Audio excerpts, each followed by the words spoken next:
33वी जयंती। ही जयंती आपण सर्वजण हर्षोल्लासामध्ये साजरी करत आहोत। ही भारतातच नव्हे तर वेगवेगळ्या देशांमध्ये, जगभरामध्ये ही जयंती साजरी होत आहे। आणि या जयंतीच्या कालखंडामध्ये या भारताचे, या देशाचे जे निर्माते आहेत त्यांची ही जयंती आहे। आणि लोकशाहीचा उत्सव यावर्षी आपण सर्व मिळून आपण साजरा करत आहोत, तो लोकसभेच्या इलेक्शनच्या माध्यमातून। आपल्याला या देशाचं संविधान जर वाचवायचं असेल तर श्रद्धेय बाळासाहेब आंबेडकर यांच्या पाठीशी आपल्याला उभं राहावं लागेल। आणि माझा नारा असा राहील, संविधान बचाओ, अफसर खान को चुन के लाओ। संविधान बचाओ, अफसर खान को चुन के लाओ।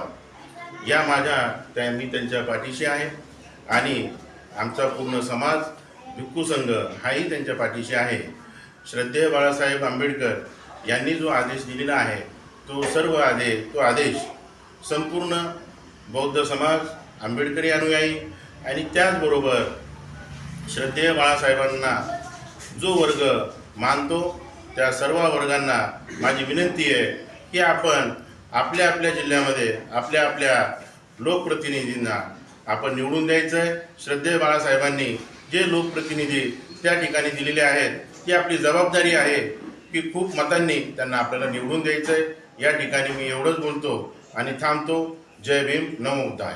समझता हूँ कि मैं बहुत खुशकिस्मत हूँ कि भंती जी मेरे पास आए और मेरे को आशीर्वाद दिए और शहरान औरंगाबाद और ज़िले से उन्होंने अपील की है कि संविधान बचाना है तो अफसर खान को चुन के देना है, संविधान बचाना है तो अकोला से बाड़ा साहब को चुनकर देना है।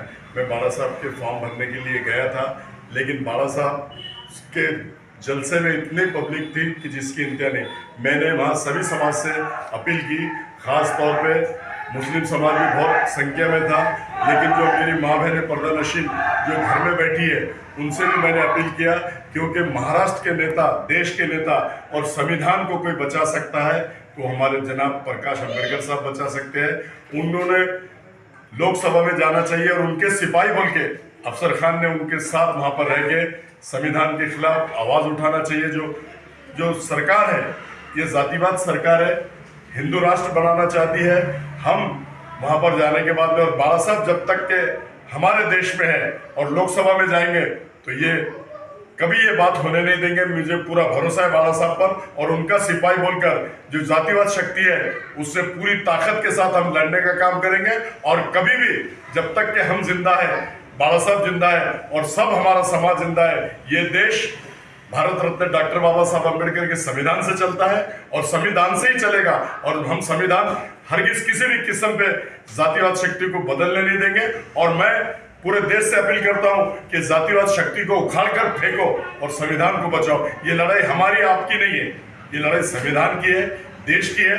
तो मैं सबसे अपील करता हूं कि ज्यादा तादाद में प्रकाश अंबेडकर साहब को चुनकर दीजिए, मुझे चुन के दीजिए और वहां से आनंद बाला साहब खड़े हैं उनको चुनकर दीजिए। और जितने हमारे सीटें ज्यादा से ज्यादा मैं अपील करता हूं कि चुनकर दीजिए, क्योंकि लड़ाई अब संविधान बचाने की है। आप सबसे मैं गुजारिश करता हूं और दोनों बंटी जी हमारे पास आए, इनका मैं शुक्रिया अदा करता हूं और मैं खुशकिस्मत हूं कि मेरे ऑफिस में वो आए, उनका मैं धन्यवाद करता हूं, बार बार धन्यवाद करता हूं।